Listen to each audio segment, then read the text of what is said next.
স্টেজে যেতে দেয়নি, আমরা কিন্তু আমাদের প্রবলেমের কথা বলতে পারিনি। আমরা বিশাল ধুমধাম করে কামব্যাক করেছি। ইনশাআল্লাহ আল্লাহ যদি চায় ধুমধাম করে আমরা জয়লাভ করব। ঢাকা 17 আসন এমপি পদে উনি আমাদের প্রার্থী হয়েছেন, আমরা খুবই খুশি। এবং বাংলাদেশের নির্বাচনী প্রচারণার প্রথম জনসভা আমাদের এলাকাতে হয়েছে, এটা আমরা আসলে ভাষায় প্রকাশ করতে পারবো না। কিন্তু এই মুহূর্তে আসলে এত খুশি লাগছে না, কারণ আমাদের স্টেজে যেতে দেয়নি। আমরা কিন্তু আমাদের প্রবলেমের কথা বলতে পারিনি।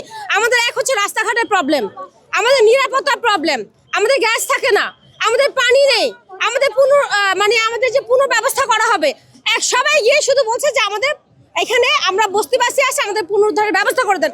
কিন্তু আমাদের যে আনুষঙ্গিক যে প্রবলেমগুলো আছে, জেনারেল যে প্রবলেম, আমাদের পানি, রাস্তা, নিরাপত্তা, রাত্রিকাল নিরাপত্তা, মহিলাদের শিক্ষা ব্যবস্থা আধুনিকীকরণ, আরো যে প্রবলেমগুলো, এগুলো উনি কিছুই শুনে না। আমি অনেকবার চিৎকার দিয়ে বলেছি 1 মিনিট বলতেছে, 1 মিনিট বলছে, কিন্তু উনি কোনো স্কোপ দেয়নি বলার জন্য। গত 17 বছর ধরে আমরা এইটা নেই, আমাদের ক্ষোভ ছিল, আমাদের কোনো নিরাপত্তা দেওয়া হয়নি, আমরা রাস্তাঘাট কিছু পাইনি। এবং আমরা এটা জানি যে তারেক রহমান যদি আমাদের এখানে এমপি হয় বা আমাদের প্রধানমন্ত্রী হবে, ঠিক আছে, এমপিও হবে, এবং ওনারা আসলে একমাত্র এই সমস্ত প্রবলেম সলিউশন হবে, আদারওয়াইজ হবে না।